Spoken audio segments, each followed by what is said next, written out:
متخيلين التكنولوجي وصلت لحد فين؟ ان ده يبقى مفتاح العربية دي وده مين؟ مسا ابو الصحاب. مسا يعني انا اقدر بدي يا عم توني تفتح العربيه افتح العربية واعمل كل حاجة. ده مفتاح صح كده؟ صح كده. وممكن كمان تفتحها من التليفون. ممكن نفتحها بالتليفون. ممكن تعمل كده، تروح فاتح العربيه وتشغل الكاميرا بس طبعا عشان احنا راكبين فيها مش هتفتح لك اي حاجه. طب ده لو ضاع بقى؟ عادي تدورها بالكارت او بالتليفون. انت كده كده العربيه بتدور بالتليفون. وده بيتكود صح؟ الدبله دي بتتكود؟ تحطه هنا وبتكود انت بتعملها هنا وبتدوس اهو. عندك المفتاح وعندك هنا الكارت وعندك كذا حاجه. يعني انت تقدر تختار. بس وبتدفع في اقل من ثانيه. دي يا جماعه تسلا موديل واي. كمل يا دول. 2023 لونج رينج. كام حصان؟ دول موتور. كام حصان دي؟ 300 حاجه و60 حصان. 300 حاجه و60 حصان. بص لسه ما عملناش حاجه. يعني انت 300. العربيه دي جر خلفي صح؟ اول ويل درايف. مش رباعي بس هنا موتور وهنا موتور بس. يعني بص على العداد كده. طير يا معلم. فين الرادار بس؟ علينا مخالفات كتير جدا. الرادارات علينا مخالفات يا جدعان. وادي الرادار اهو بتاع طريق مصر اسماعيليه عند مدرسه النزهه. احنا ايه بتسلمنا هو ايه تصورنا. بالكم علشان لا بس الثبات بقى حلو محمد في عربيات الكهرباء. يعني الثبات عشان الباتري تحت العربيه فمديها تقل ومديها ثبات. اكسلريشن طبعا انت عندك بتتكلم بقى في اكسلريشن كبير. حدث ولا حرج. يعني انا عايز اخد لك حته تفضل كده حته فاضيه. نيجي كده يمين شويه. جاهز؟ جاهز. اوه بص محمد التليفون وقع مني والله العظيم.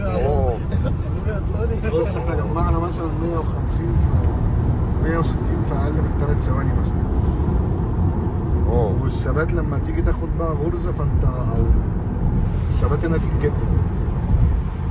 بس هو في حاجه توني برضه. بص ايه؟ مفيش النعره بتاعت الموتور. لا ما النعره هنا عندي دي مش عندنا. بس بتشوف اداء. يعني انت بتشوف اداء. خد بالك الايونيك كده وكل عربيات الكهرباء كده. بس طبعا بتختلف طبعا من موتور لموتور. بتختلف بقى من عزم حصانه جوه الموتور كام كيلو واط. يعني 360 حصان دول عشان تاخدهم في عربيه بنزين فانت عايز التجميع ده. واو فاهم؟ انت 360 حصان يعني عربيه كام سي سي؟ لا انت 2400 2500 وانت طالع بقى 3000 وتربو طبعا. ومش هتجمع كده. يعني مش هتجمع بنفس السرعه دي. انت بص هنا يا محمد لو ركزت كده. انا عايزك بس تصور كانك هنا مشغل ستوب واتش. بص هنا هنخش يمين الجاي ده. بص هنا العداد هيعمل ايه؟ ستوب واتش. بص ستوب واتش. بصوا داخلين ملف ازاي. بص يا باشا انا داخل لك اهو ملف على 70 اهو. بصوا شايف الثبات؟ واو. اخد لك ملف تاني. بص صور. بص شايف ملف على 90 اهو. ما تعرفش تاخد الملف ده بعربيه كاب بنزين. بص شايف؟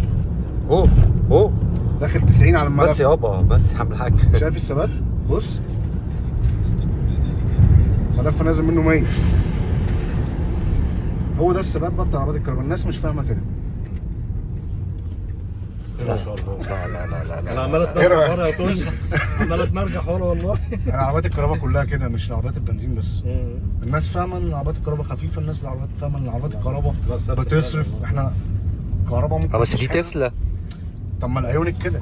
الايونيك نفس التسارع ونفس العزم ونفس التقل ونفس الثبات. فانت العربيات الكهرباء كلها كده مش التسلا بس. هو الكونسبت كل واحد. الفكره واحده يعني. الفكره كلها واحده. يعني بص انا جاي اخد لك حته من الثبات كده. بص واخد بالي يا باشا. فاهم؟ فمش هنركب عربيه كهرباء طيب ولا نعمل ايه؟ BYD سير. بص صور العداد هنا. بص العداد هنا ده في ثواني. لو خدت يا باشا يعني خدت غرزه عنيفه شويه. طبعا احنا مش بننصح حد يعمل كده. بس انت لو خدت غرزه عنيفه فالعربيه ثابته. بص انتوا مش حاسين الاحساس اللي احنا حاسينه جوه العربيه. طلعت طياره. يعني انتوا مش حاسين هو طلع طياره بالإحساس ده. عامل ايه يا بابا؟ ايدك سمعت لي كده. بص الغرزه ياخدها بغشامه ازاي. بص شايف الثبات؟ ايوه شايف الثبات؟ يا نهار ابيض. انت ماشي 150 اهو. هو احنا بنسلم نفسنا تسليم اهالي يعني. ده هنا اللي مفيش. احنا بنعمله بص 170 العربيه كانك مش ماشي. 180 190 200 العربيه مش ماشيه. بص الثبات. جمعت بقى من 100 ل 200. طب انا هقول لك على حاجه لطيفه. قول لي. تمام، احنا ندخل يمين اللي جاي تيجي وهنقف من الثبات ماشي وتشوف كام ثانيه. ونشوف هم كام الناس ثانيه. تقول لك كام ثانيه. ماشي يعني هي تاخد لها في تقريبا في 3 ثواني و6 من 10. ماشي 3 ثواني وكسور بس مش تعدي ال 4 ثواني. طيب هنوقف. احنا